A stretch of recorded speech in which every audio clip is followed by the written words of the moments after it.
You could argue as a Nets fan, the COVID outbreak was a little bit of a blessing in disguise because it forced Steve Nash to open up his rotation.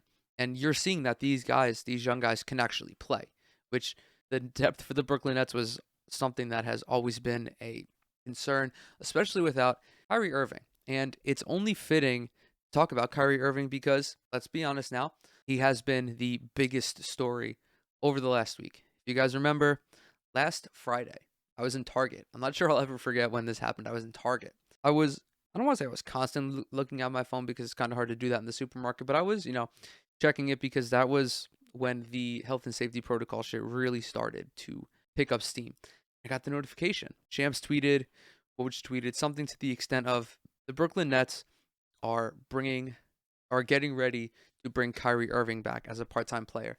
And I fucking almost had a full-blown meltdown in Target. I put my hands on my face and I just started massaging my temples, thinking, "Oh no, what the fuck have they just done?" I was pissed.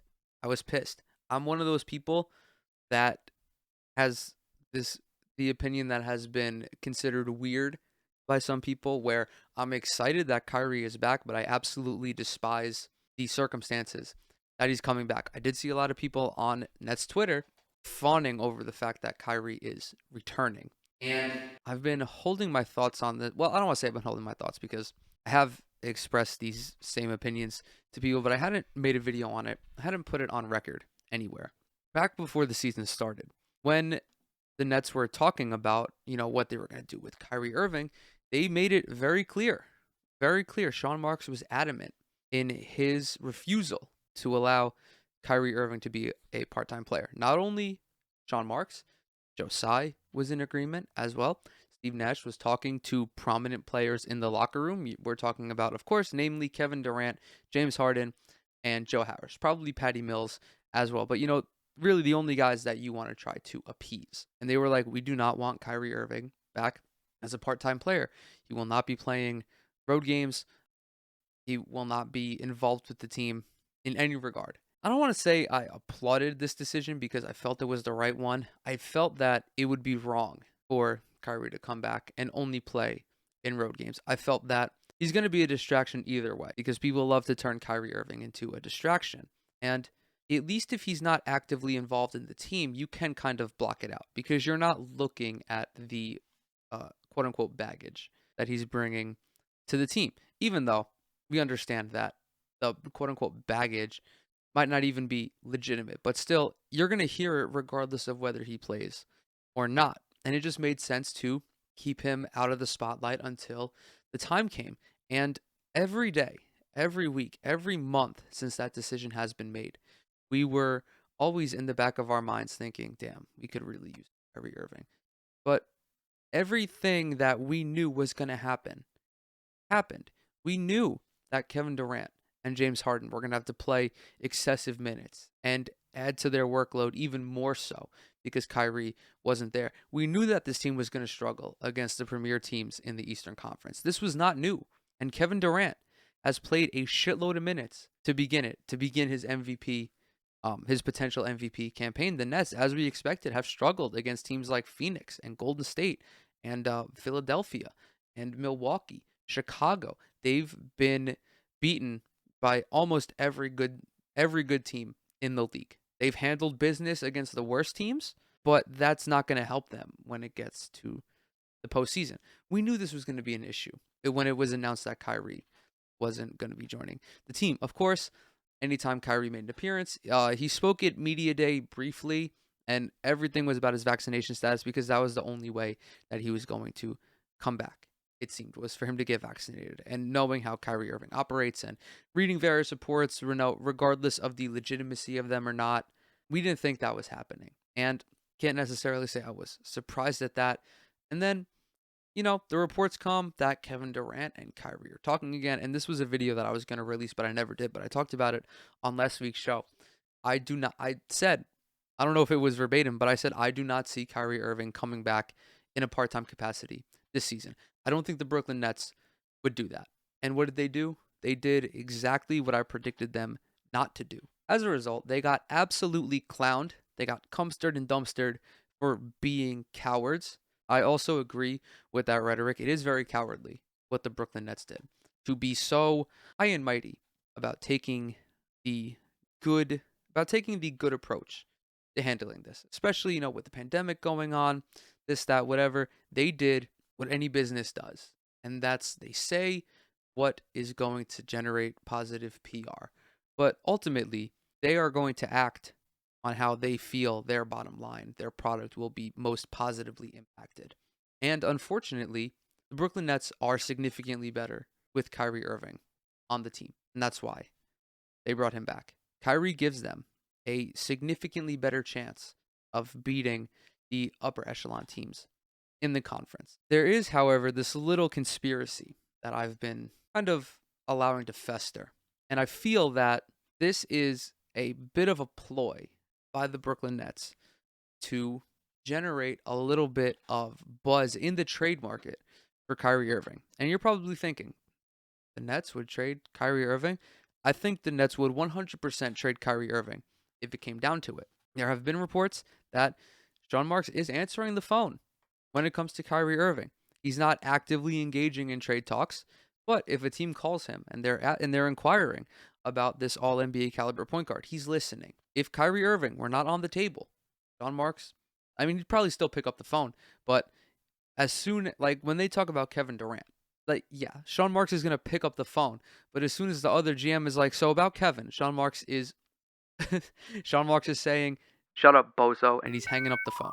With Kyrie, little bit different of a conversation, especially because, as I already mentioned, it's going to be a fucking circus. Anything surrounding Kyrie is going to be a fucking circus because there is this hate boner that the national media has for Kyrie Irving. Just the way everyone talks about him is just so they're just so like disgusted by his existence. It seems like, especially anyone from the Northeast, especially Boston, they're particularly butthurt about Kyrie Irving merely existing. But there is never anything substantive to it.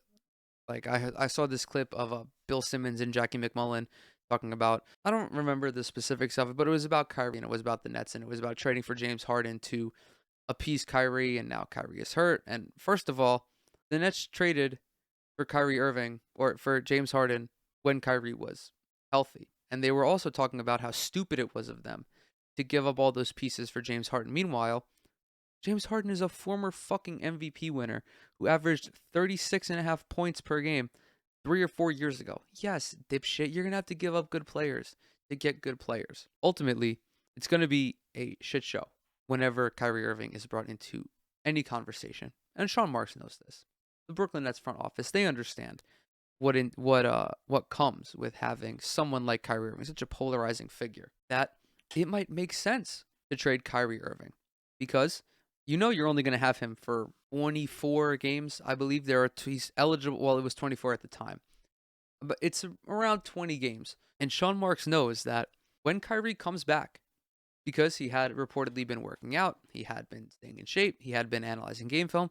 When he comes back, you know that he's probably going to return to form pretty quickly. There is no timeline on when he'll actually return. He's still going through the league's health and safety protocols. I think he has to test negatively 5 consecutive days before he can return to the team. And then, of course, there's actually integrating him back into the team, back into the schedules, the practices, the game plans, the actual games. Sean Marks knows that Kyrie's going to come back, probably average like 25 and 5, shoot close to 50% from the field, 50, 40, 90, this, that, whatever. And suddenly it becomes significantly easier to trade him to a team that the city doesn't have a vaccine mandate. Dallas, Portland, fucking Minnesota, wherever, any city that doesn't have a vaccine mandate as of now. And the best bet would be to a Texas-based team, because that's never going to happen, or to a Florida-based team, because that's never going to happen either. And it becomes significantly easier to trade him when other teams can see that he's putting up these numbers, because they're going to get a headache either way. But wouldn't you want that headache for someone who's going to be able to play all of the games for your team? Because this is what it gets down to. If Brooklyn finishes as the first or second seed, they're going to have home court advantage. If they finish as the first seed, well, because that's where they are right now. They're, I think, 1.5 games over Chicago for the top seed in the Eastern Conference. If it continues at this pace, Brooklyn Nets will have home court advantage in every playoff series, potentially even the NBA Finals if they were to make it to that. Round one, I'm not really too concerned about. They're going to get a team that is very easily beatable if they're at full strength. But the round after that, and you're looking at Boston, New York, then beyond that, you're looking at Milwaukee, Philadelphia, and you have home court. You're not going to have Kyrie Irving for a potential game 7.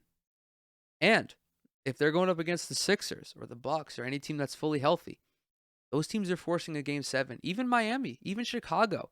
It doesn't make sense for Brooklyn to bring Kyrie Irving back just for him to help them during the regular season and basically have him be unplayable at the biggest moments in the postseason. That, to me, is why I feel that there is something going on here, where Sean Marks has communicated with Steve Nash and with Kevin Durant. He's like, look, getting a lot of calls on Kai.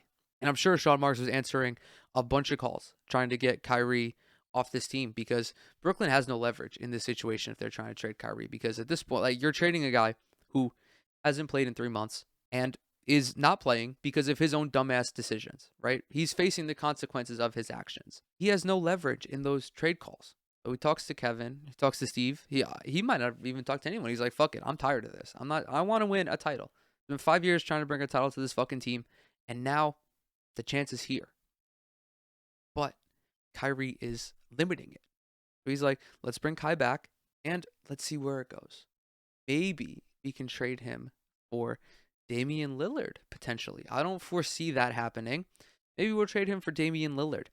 Maybe because the Philadelphia 76ers, the Indiana Pacers. The Pacers are looking to blow up their young core. Karis LeVert, Domantas Sabonis, and Miles Turner are all on the trade block. The Nets would benefit very handsomely from any of those three on their team.